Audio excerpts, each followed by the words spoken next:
Thank you for the introduction, and thank you everyone. I know you're really busy, so I really appreciate you coming.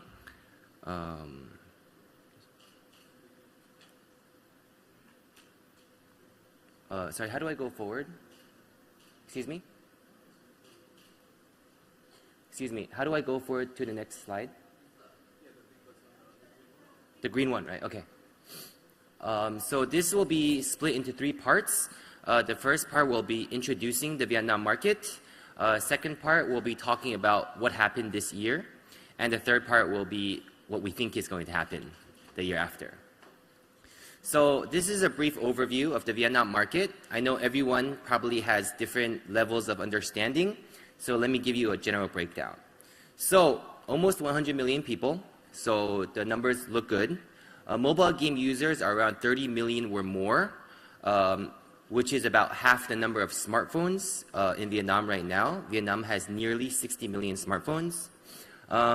This year, the biggest breakthrough in 2016 was that we had one product in Vietnam which reached $10 million a month revenue, which I think is probably the record for all of Southeast Asia on PC or mobile. So before that, everyone thought $1 or $2 million a month is the standard. But after a game had made $10 million a month, everyone's sort of using a new kind of perspective to look at Vietnam, because now that's the size of a market like Taiwan or even Korea. Of course, you won't know that unless you talk to someone who's in the industry, because 80% of the payment is from local third-party payment. In Vietnam, only around 2% of people have credit cards. So using Apple and Google payment, which requires credit card only accounts for 10 to 20% of payment.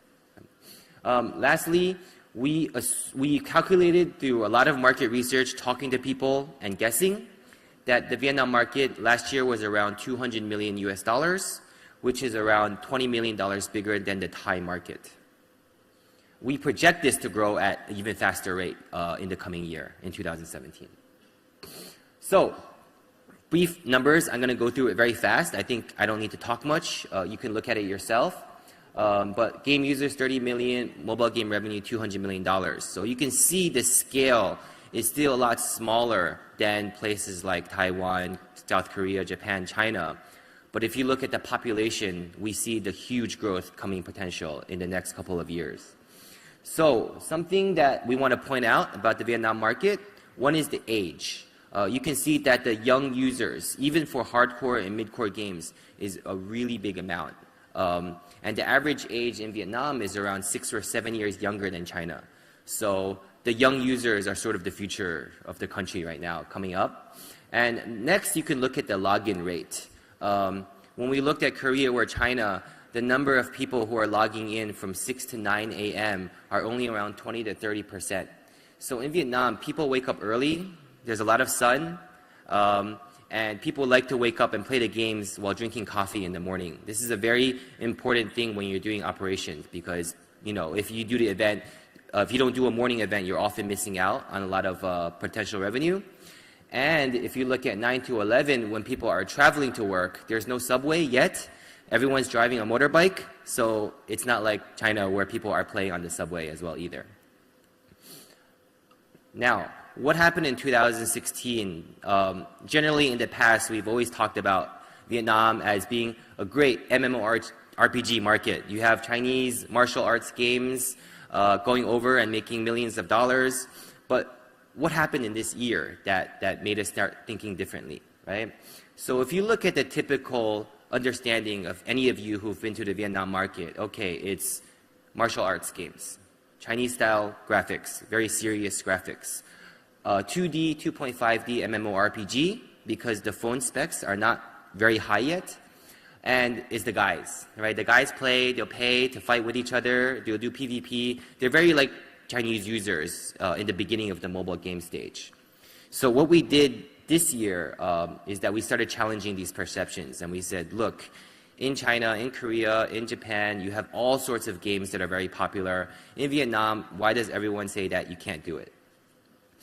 So let's look at the top 10 games of this year, right? If you look to the right, number one is the ones in black are MMORPGs, right? So that's 剑侠情缘,九阴真经, 倚天屠龙记, and 全民奇迹, right? So for those of you that know the Chinese mobile game market, this is not a big surprise, right? The MMORPGs that succeed in Vietnam, martial arts style, were the ones that succeeded in China. However, if you look at the red ones, there are 6 games in the top 10 that are not MMORPG, whereas in the past, 8 or 9 would be MMORPG. So let's look at what those games are. Number 2 is a casual game. It's a card game. It's like a QQ 游戏, right? It's just playing local card games, board games. Number 3 is 全民枪神. So it's a FPS game, shooter game. As is number 7, 全民突击 from Tencent. So we see that FPS games have grown tremendous potential, as we just had a talk about FPS. And of course, Crossfire is coming as well. So where we think that FPS, especially esports, is going to be a huge market. If you look even lower, Gunny Dan Dan Tang, and the most surprising one is 奇迹暖暖, which is a girls dressing game at number 9. So this girls dressing game is Japanese style art, right? It's for young users. It's targeted towards women. It's about dressing. You're not fighting each other. And we discovered a whole new female market that's going to be a very big potential source of revenue in Vietnam. And lastly is Meng San Guo. So this is a mobile game, right? A mobile game that didn't do too well in China, but succeeded in Vietnam. And of course, just early this year, Garena launched 王者荣耀, right? Hero Mobile, which also is a big success. So if you look at in 2015 compared to 2016, we see the percentage of revenue generated by MMORPGs dropping, which is significant because 剑侠情缘 makes $10 million a month. And still, the percentage of MMORPG games dropped compared to other games. So before we go further, right, just for those of you who haven't done Vietnam before, I'm going to give you a few facts which may help you. In Vietnam, when we're looking at these games that are coming, we look very carefully at the specs, because the specs of the phones in Vietnam are quite a lot lower than in China. Secondly, this might surprise most people, but the content consumption speed of Vietnamese users are actually faster than China or Korea. So Vietnamese users, it doesn't mean they spend more money, but they spend more time. So there's a lot more time spent in-game in Vietnam compared to other markets. And often we'll lower the price of the items compared to China or other markets. So it will be a little cheaper for them to move faster as well. Lastly, most users are young, and most of the money come from old people, right? I think this is quite general, because when you're older, you have a lot more disposable income. But we're focusing on a lot of young people now, because we see that young people are willing to spend money, and some of the young people have parents who give them a lot of money. So that's also a very good phenomenon for us, right? So mainstream, we look MMORPGs. However, the reason why we think that there's a big demand from you guys to understand more about the Vietnam market, aside from MMORPGs, is because, one, there's a huge, like for MMORPGs, basically the biggest companies are going to take the biggest games from China, right? And if you're competing with the top games from Tencent and NetEase and Snail and Perfect World, and Changyou, so it's, I have to make sure I say all the big companies, because I don't want any company to be upset that I didn't say their name. But those are very big games, so it's very hard to compete with them. Number two is that right now there's a lot of new users on smartphone. Smartphone penetration in Vietnam has been doubling every single year. So you have a lot of users that never really played games, a mobile game before, and for them an MMORPG game is very difficult. So there's been a big increase in number of casual users and users who like to play games that are not so hardcore as well. So on the basic of that, what we're doing in 2016, 2017 is that because the two phenomenons are happening. One is that there's a lot more social going on, because in Vietnam in the past, it was just online user acquisition.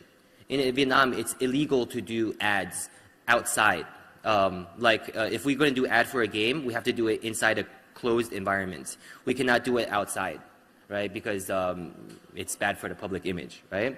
So now there's been a big movement in Vietnam to actually doing a lot of indoors offline events, in-game streaming, right? Video.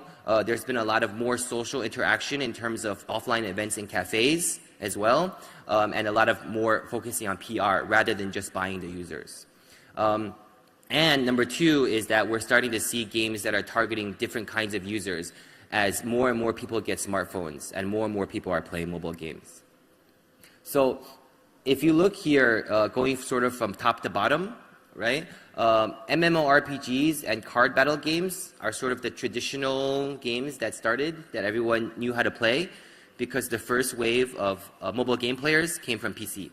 So what can we do to differentiate, right? We need newer gameplay, and we need more social. In the interest of time, I'm going to move a little bit faster. Okay, so if we look here, we see the big games of each different genre, and I'll point out a few of them to describe for you. So I've talked already about 奇迹暖暖, but we also saw another success from 熹妃传. 熹妃传 is a Chinese palace game, right? It's a palace about the women, the wives of the emperor fighting with each other, right? And this is a game that's targeted towards female users, quite hardcore with card battle style, but it proved to be extremely popular because in games like 奇迹暖暖 and 熹妃传, when people are sharing, there are contests in there for beauty contests, right? So normally when we have a game, we ask someone to share something. We have to give them a reward because they don't really want to share that I got to level 20 with their friends. But in games like these, you're actually able to dress up and you make your own character and your own style. So we don't have to give them anything. They want to share. So on Facebook, the sharing for these games were extremely high because each person had their own individual dress style.